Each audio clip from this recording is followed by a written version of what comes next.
I'd like to indulge you a little bit about my background because it will speak to the foreground and the role of Congress. But I must admit that having grown up with parents who were involved in World War II, and we're going to hear much about threats to national security today.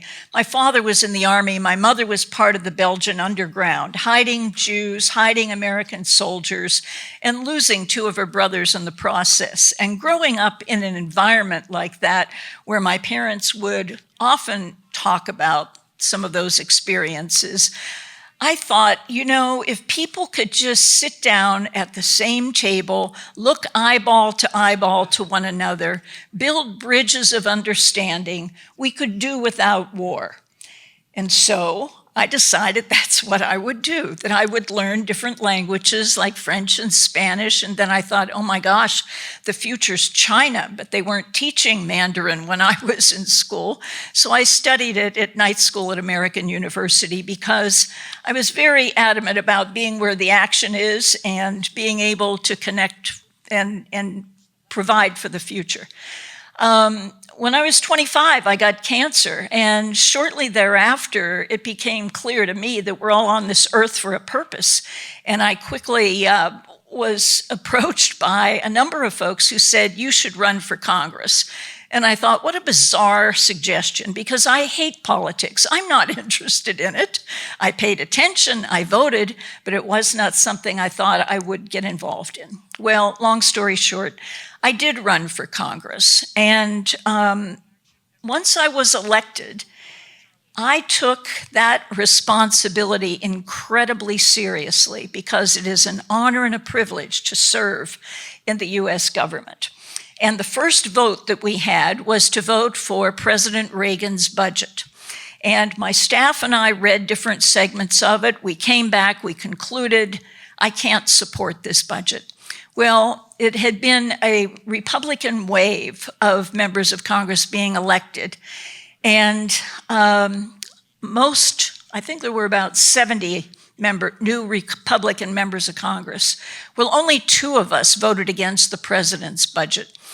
And my colleagues were very nervous. They said, what's going to happen? You're going to get blackballed. And I thought, well, I have to do what's right because it's the people that elected me, not the president. And so Ronald Reagan did call me to the White House, and he said, why did you vote against me? Well, it just so happened that I'd done my homework, and I knew more about the budget probably than most, and I explained it to him. To me, his reaction was exceedingly positive. I respected him because he listened to me, he asked me questions, and he respected me because I did my homework and I was willing to speak truth to power. These are characters that we need in a president in order to have a functional democracy, because members of Congress need to feel like they are being heard.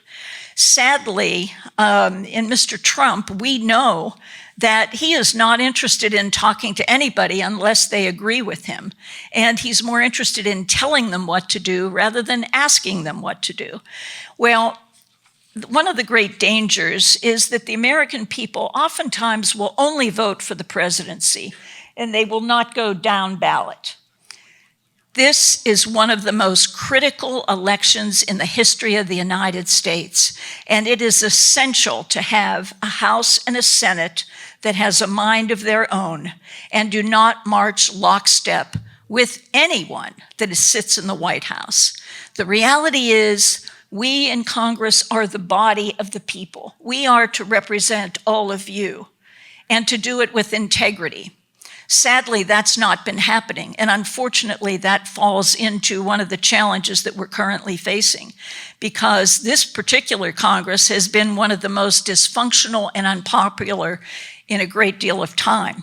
They have pushed for, or they have passed legislation to defund the Internal Revenue Service.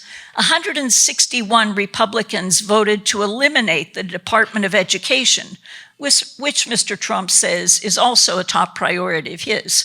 Why eliminate the Department of Education as a first thought? because we don't want to educate people. We don't want them to know better than us. We want everyone to follow the president. That is a dictatorship. That is danger. 121 Republicans voted to cut the funds to Ukraine, and they even added an amendment to pull out of NATO. Fortunately, these things did not pass. But imagine that it took 15 ballots to select a Republican Speaker of the House, and they wasted a year and a half attempting to impeach President Biden to no success.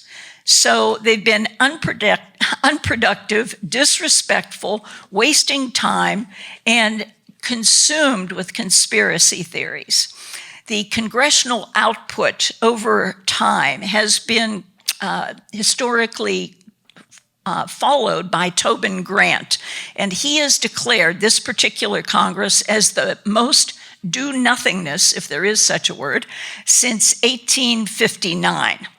Well, this plays to the advantage of a person in the White House who wants to control and determine all policies moving forward. Either he does not understand or chooses not to understand that we have three branches of government, all of which play a critical role in our democracy. The partisanship, however, us versus them, reduces Congress to being completely dysfunctional. So it is imperative upon everyone to understand that the election of the House and of the Senate is essential to provide some degree of guardrails no matter what. And I want to touch briefly on the fourth leg of the democracy, and that is the media. It is essential that the media play the role as they have been without the persistent commitment to truth. Our democracy will not stand. And granted, we have some social media, and of course, Fox News we're all familiar with, but overwhelmingly, the mainstream media we are depending upon in order to keep our democracy intact. And it is often overlooked that these people also risk their lives in the process of speaking the truth to power.